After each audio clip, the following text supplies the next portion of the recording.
السلام عليكم ورحمة الله وبركاته أعزائي المشاهدين. وصفتنا اليوم هي وصفة خبز الصمون وخبز الهمبرجر. العجينة بتصير لأنواع كثيرة من الخبز، حتى فيكم تعملوا منها فطاير محشية بعدة حشوات. عندي هون طحين كيلو، ضروري يكون طحين خاص بالخبز أصدقائي، طحين زيرو. عندي هون الملح ملعقة كبيرة، عندي هون حليب بودرة كمان ملعقة كبيرة بيعادل 10 غرام، ملعقة كبيرة من السكر.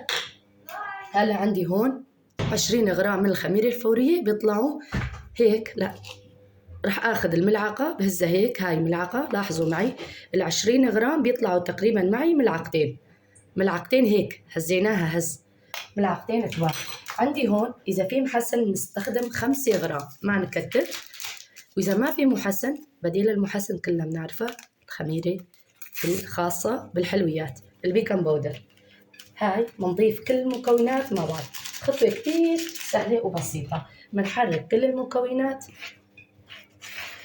وأكيد المكون يلي بيعطي هشاشة للخبز ويعطي لون أبيض من داخل الخبز. عندي هون الملعقة كبيرة من الخل أبيض.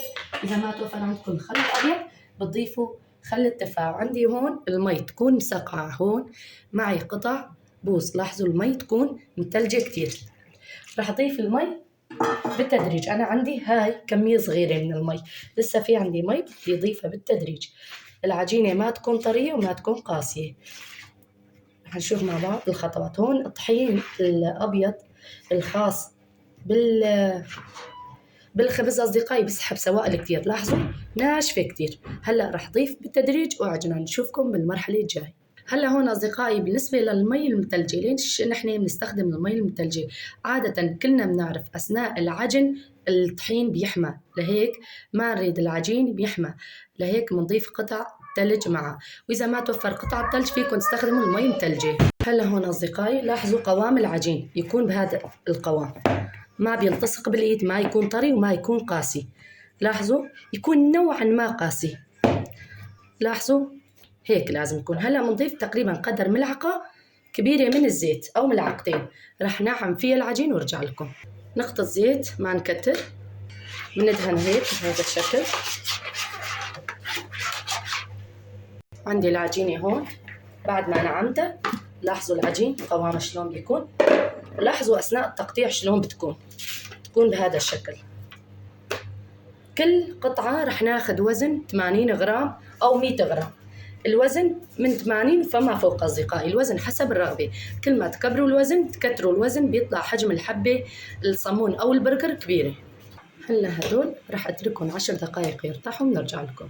هون ريحتها 20 دقيقة، هلا بالصيف بنريحها 10 دقائق، وبالشتاء نريحها 20 دقيقة باعتبار الشتاء الدنيا برد، لهيك بنخليها 10 دقائق زيادة ترتاح.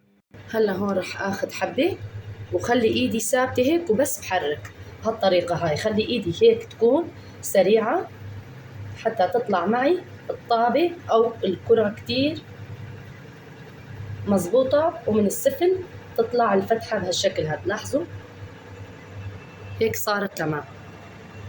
بنخلص التكوير وبنرجع لكم. نفس العملية، ايدنا تكون سريعة، بس مجرد ايدي هيك وبحرك أصدقائي، هيك بس بحرك تحريك. هلا لو حابين نعمل الصمون بناخذ القطعة مثل ما هي، لاحظوا باخذها بهالشكل هاد، اما بمسكها من الوسط وبعملها بهالطريقة هاي، لاحظوا معي هيك بلفها رول. آخر شي بسكر، بعدين بمربن بهالطريقة هاي. الفتحة لازم ضروري تكون من السفل أصدقائي، أو باخذ القطعة مثل ما هي هيك بسحبها شوي صغيرة، وبعدين عادي بضغط بلف وبضغط بلف وبضغط. آخر شي بعمل بهالطريقة وبعملها رول بهالشكل هاد، والفتحة تكون للسفل. لاحظوا الخط، حطها بهالشكل هاد. عندي هون صينية الفرن بتركن يتخمروا.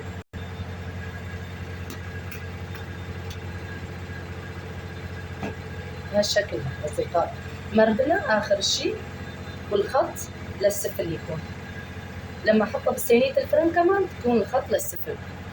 أصدقائي ضروري نغطيها حتى تختمر بمكان دافي، ولما نغطيها الكيس ما يجي على وجه العجين، حتى أثناء ما يختمر لما نشيل أو نزيح الكيس ما نخسر الهواء اللي دخلناها بالحبات.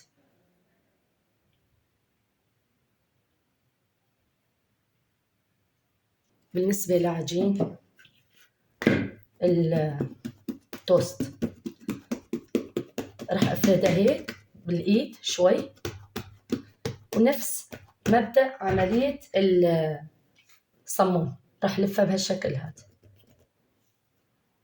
الطريقة يعني هي نفسها، حاول لفها وبضغط، لف وبضغط. آخر الشي بنسكر الفتحة بهالطريقة ونمردن شوي صغيرة. ضروري تاخدوا قياس الخبز على قياس العلبة أو القالب يلي بدكم تحطوا فيه. أهم شي نسكر الفتحة بشكل كتير مزبوط. هلأ عندي هون صارت بهذا الشكل، لاحظوا معي، لاحظوا على قياس العلبة. هلأ بنشيلها هيك وبنحطها بالقالب.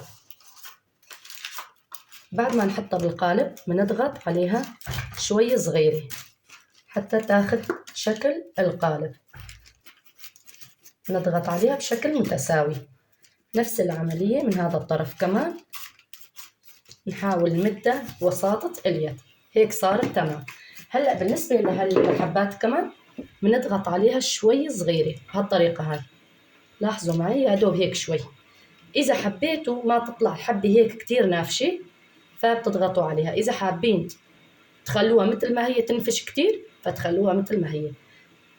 أنا أضغط عليها شوي صغيرة ما كتير. لاحظوا هيك صارت تمام. هلأ كلياتها رح نخليهم يتخمروا بمكان دافي.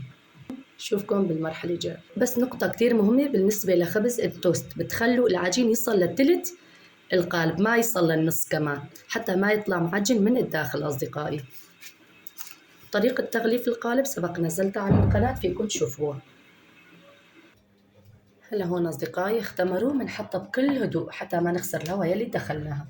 عندي هون صفار بيضة حطيت معها شوية خل وشوية هيك يا دوب نقطتين من المي، خلطتها بشكل كويس بعدين صفيتها.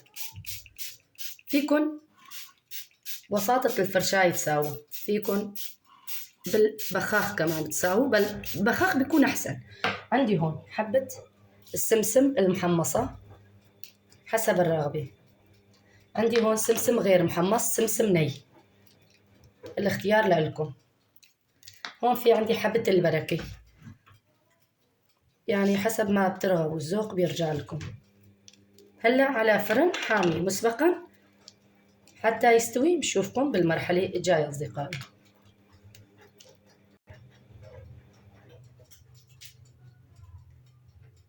هاد كمان اختمر، بس بخيت عليها بخت بيض. هلا كمان على الفرن. هلا هاي صارت جاهزة. هلا دغري بغطيها بمنديل أو بقماشة تكون مبللة ومعصورة، تكون منداية بشكل كويس.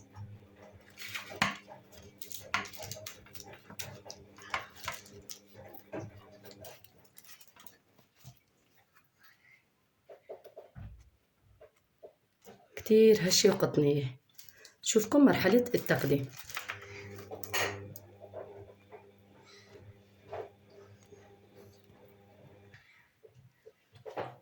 لاحظوا أصدقائي تبارك الله، أحلى وصفة بإذن الله رح تعتمدوا على هالمقادير والطريقة. بأمان الله.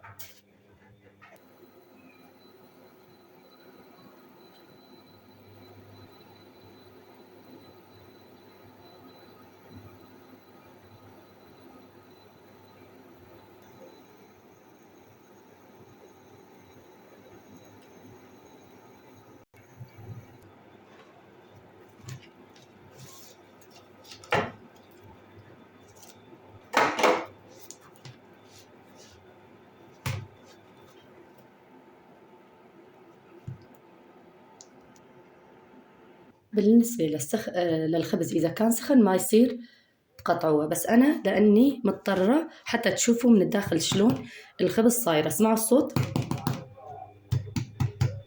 كتير هشة تبارك الله. راح نقطع بسم الله. ضروري تكون السكين منشار أصدقائي. إذا كان سخن الخبز راح يتفرول. لاحظوا تبارك الله من الداخل.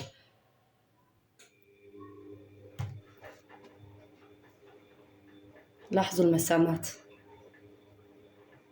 هيك لازم يكون.